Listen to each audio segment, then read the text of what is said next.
Was wäre, wenn Cannabis legal ist, Teil 2? Kai und ich haben aufgrund der vielen Anfragen zu der ersten Folge eine kleine Serie gestartet. Und in dieser Folge bringen wir 5 Punkte, die wir genauer mit dir beleuchten möchten.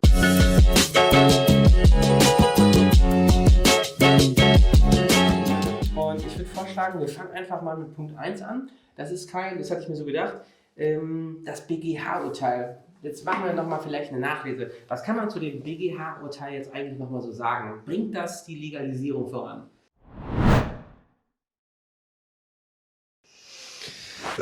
Die Legalisierung mit Sicherheit nicht. Die Frage ist, wie die CBD-Blüten demnächst und auch der CBD-Hanftee gehandhabt werden.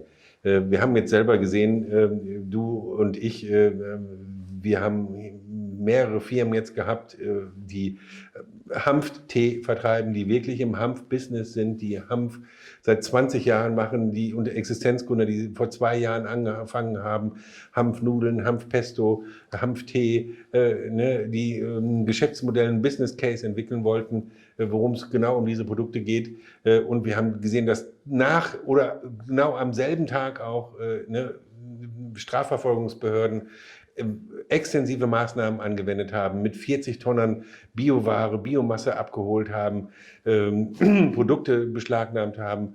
Wir haben selber eine Beschwerde gestellt und gesagt, dass die Hanfsamenprodukte oder die Derivate von den Hanfsamenprodukten, wie diese Hanfnudeln und das Hanfpesto, dass das herausgegeben wird, weil es offensichtlich ist, dass es rechtmäßig ist, hat das das Landgericht in der Beschwerdebegründung auch gesagt, ja, das mag zwar sein, aber wir wissen das nicht genau, wir können das von der Aktenlage nicht beurteilen, also wird es erstmal untersucht.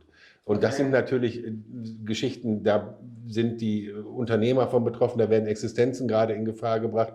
Und das Ganze heizt sich gerade auf vor der Bundestagswahl. Okay. Jeder ahnt irgendwie, dass eine Veränderung kommen wird und die alten Krieger im Kampf gegen die Drogen versuchen jetzt nochmal das letzte Gefecht zu führen oder was auch immer, obwohl die Leute wirklich auch zum Gemeinwesen beitragen.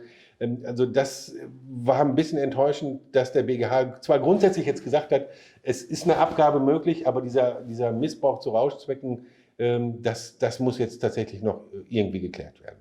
Ja, okay, gut. Das bringt uns vielleicht auch schon zum zweiten Punkt in der Folge hier. Wir wollten mal schauen, also das würde mich am meisten interessieren, wahrscheinlich euch auch. Was passiert eigentlich im September bei den Bundestagswahlen und was wird unmittelbar nach der Wahlnacht passieren, wenn vielleicht die Konstellationen an Koalitionen dann das Ergebnis der Bundestagswahl sein werden, die wir uns vielleicht wünschen? Welche sollte man sich wünschen? Wie sähe das aus? Ja, also da kann man natürlich erstmal nur die Wahlomaten empfehlen, vor allen Dingen dem vom Deutschen Hanfverband. Okay. Da wird deutlich, die gucken sich die Wahlprogramme ganz genau an und da kann man dann nachher feststellen, wer ist für eine Veränderung im Cannabis-Bereich, im Hanfbereich und das ist schon mal erster Ansatzpunkt. Im Moment sieht es tatsächlich danach aus, dass die Grünen das Rennen machen werden. Ob sie nun den Kanzler stellen können, in welcher Konstellation auch immer, das ist die Frage. Aber die Grünen werden so stark sein und die haben sich jetzt seit so vielen Jahren für das Cannabiskontrollgesetz eingesetzt. Es ist kaum noch vorstellbar, dass nicht irgendeine Art von Veränderung kommt und wahrscheinlich sogar auch die Legalisierung. Das heißt, die freie Abgabe an Endkonsumenten von Freizeit-Cannabis, von Recreational, von Adult Use.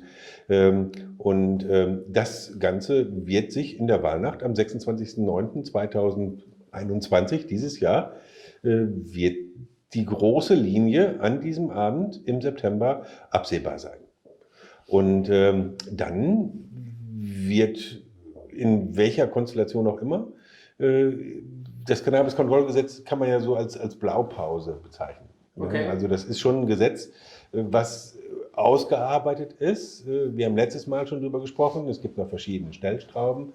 Dann fangen halt nach der Wahlnacht, eigentlich am nächsten Tag, die Koalitionsverhandlungen an. Die werden so bis in den November hinein dauern. Sekunde, ganz kurz. Das ist übrigens Punkt 3 von diesem Video. Wir haben die ja aufbereitet, diese Punkte in dem Video. Und Punkt 3 ist tatsächlich die Koalitionsverhandlungen. Deswegen, wir wollten dir zum Beispiel einen ganz genauen oder ziemlich genauen Abriss bieten. Wie sehen die aus? Wann sind die abgeschlossen? Vielleicht ist es der einzige oder der erste Unterpunkt. Dann, was wird dann vielleicht beschlossen werden? Und wann kann man mit der Umsetzung rechnen? Falls zum Beispiel die Grüne Partei wirklich die Mehrheit hat und das Cannabis-Kontrollgesetz die Karte sein wird, die gezogen wird. Also letztes Mal kann man sich das so vorstellen, 2017, da gab es ja die Jamaika-Koalitionsverhandlungen. Okay. Und da haben sich die Parteien zusammengerauft und es gab auch einen Koalitionsvertrag im Entwurf. Christian Lindner hat ja dann 5 Minuten vor Schluss gesagt, lieber gar nicht regieren als falsch regieren. Aber in dem Entwurf des Koalitionsvertrages stand dieser Passus über die Legalisierung, das Cannabis-Kontrollgesetz der Grünen. Das haben die mit reinschreiben lassen. Allerdings war das kursiv. Das heißt, alles, was kursiv war in diesem Koalitionsvertrag, war Verhandlungsmasse. Und wir erinnern uns zurück, 2017, wir haben jetzt 2021, wir haben immer noch eine Drogenbeauftragte, die von Cannabis wenig bis gar keine Ahnung hat und die gesellschaftliche Realität bis heute nicht akzeptieren will. Damals war es höchstwahrscheinlich, dass dieses Cannabis-Kontrollgesetz ein anderer Umgang mit Cannabis der Koalitionsverhandlungen zum Opfer gefallen wäre. Dann ist es halt wie Politik, dann ist es halt wichtiger, dass man in der Agrarpolitik eine Nitratbelastung durch weniger Dünger und durch strengere Fleischvorschriften, dass man das eher lieber erreicht als eine Cannabis-Legalisierung. Das war damals so die Stimmung.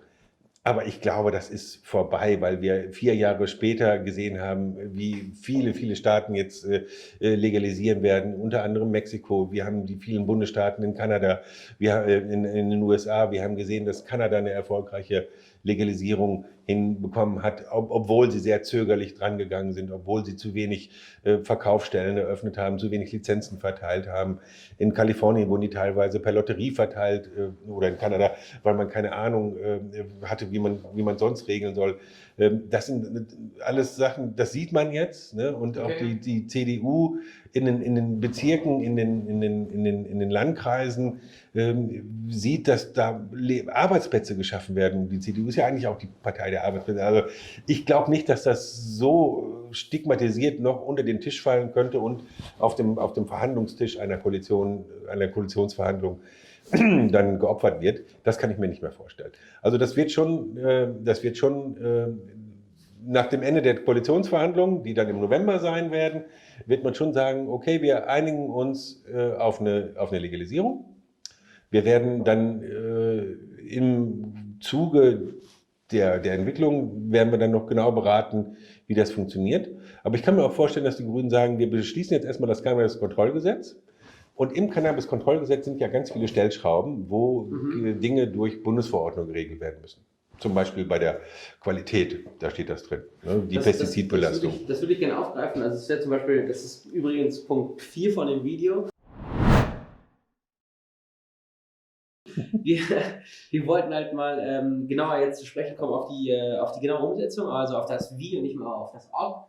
Und das bringt mich dann zu den Verordnungen, die du angesprochen hast. Also das Cannabis-Kontrollgesetz sieht ja diese Stellschrauben vor, die man dann im Einzelnen erstmal noch genauer justieren kann. Aber es ist sozusagen der erste Kniff in die Legalisierung rein, in das genaue Wie kann man dann mit Verordnungen nachstellen. Das würde mich dann zu der Frage bringen, Kai, was ist deiner Meinung nach das Sinnvollste? Das Cannabis-Kontrollgesetz sieht, soweit wir das hier notiert hatten, auch gewisse Gebietsbeschränkungen vor für die Cannabis-Fachgeschäfte, wo es dann eine kontrollierte Abgabe von Recreational Use für den Adult Use geben wird.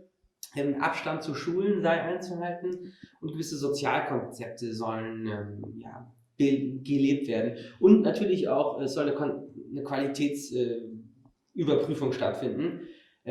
Was gibt es da so seitens der Industrie oder Interessensverbände für Vorschläge und welche wurden bereits teilweise angenommen? Was kann man da sagen? Wie sehen diese feinen Stellschrauben aus? Ja, erstmal ist das ja eine gängige Gesetzgebungstechnik. Das heißt, ich mache ein Bundesgesetz und lege die groben Richtlinien fest, wie es funktionieren soll und sage dann im Gesetz, die Einzelheiten werden durch Verordnung geregelt. ja, ermächtigt ist der und der, diese Verordnung zu erlassen. Das ist eine gängige und zulässige Gesetzgebungstechnik, hat sich auch bewährt. Ne? Das heißt, wenn ich jetzt hier, wir sind hier in Paderborn zum Beispiel, ne, und da ist dann entweder der Landesgesetzgeber NRW in Düsseldorf, der Landtag, der dann vielleicht wiederum eine Verordnung, eine Verordnungskompetenz bestimmt durch Landesgesetz, dass hier Paderborn die Gebietsbeschränkungen selber festlegen kann, vielleicht mit groben Richtlinien aus Düsseldorf und Berlin. Ne? Und dann kommen wir hier in die Situation und stellen fest, okay, in der Innenstadt ist eigentlich überall eine Schule, überall eine Kita, überall eine Grundschule, überall irgendwo ein jugendbezogener Punkt. Ne? Dann wird man am Ende vielleicht feststellen, okay, dann bleibt eigentlich nur noch, wir müssen ins Gewerbegebiet. Ne? Das kennen wir in den Gewerbegebieten, das sind die sogenannten Vergnügungsstätten, sind da seit Jahren zulässig. Das heißt Spielotheken, Nachtclubs oder Nachtbars, Diskotheken, Vergnügungsstätten. Vielleicht kriegt man das da drunter. Das wird der Industrie wahrscheinlich auch gefallen, weil dann kann man neu bauen, dann kann man nach Standard bauen, ne? Dann kann man genauso das Objekt bauen, wie man es gerne hätte, mit Sicherheitsvorkehrungen und An- und Abfahrt, Parkplätzen, einen Zirkel bauen, dass man möglichst viele Kunden gleichzeitig ab. Das sind alles Dinge, die muss man dann klären. Da muss man jetzt aber auch anfangen, sich darum zu kümmern. Eigentlich müsste jetzt schon sich ein Industrieverband THC gründen, der all diese Fragen aufnimmt, ne? Wie zum Beispiel auch die Höhe der Steuer. Die FDP hat da jetzt einen sehr unrealistischen Vorschlag gebracht, der es fast unmöglich macht, mit den Schwarzmarktpreisen zu konkurrieren. Was den Vorschlag angeht, haben Kai und ich nochmal recherchiert. Das findet ihr in der Videobeschreibung. Wir haben da einen Link. Jedenfalls ist der Vorschlag von der FDP, wie wir finden, relativ unrealistisch und auch nicht ganz praktikabel, oder? Also ja. Ich meine, die 4 Euro pro Gramm, die das Cannabiskontrollgesetz an Cannabissteuer vorsieht, ist auch schon eine Menge. Ja. Eigentlich muss man da auch noch, also das werden die Margen werden dadurch kleiner werden. Ja. Die Händler werden da, also und auch der Schwarzmarktpreis, das muss ja erstmal das oberste Ziel sein, dass wir den Schwarzmarkt austrocknen. Ja. Und da muss die Steuer, die auf das Cannabis erhoben wird, auch erstmal zweitrangig sein. Sobald der Schwarzmarkt ausgetrocknet ist, kann man da auch nochmal über eine Steuererhöhung nachdenken. Aber so wie es im Moment ist, erstmal Piano. Wir haben das in Kalifornien gesehen. Da gab es, glaube ich, 20 verschiedene Steuerarten auf das Produkt. Und es war nachher so teuer, dass niemand sich entschieden hat, die haben ja 20, 30 Jahre im illegal gegrowt. Und diese festen Strukturen an den legalen Markt zu überführen, mit solchen Beschränkungen, mit solchen Auflagen, das wird dann halt schwierig. Okay. Vielleicht kommen wir zum 5. Punkt dieses Videos. Den finde ich persönlich auch am spannendsten. Also es geht vor allem um die Produkte, die wir hier vorne im Bild sehen. Ich zoome die nachher nochmal genauer ran.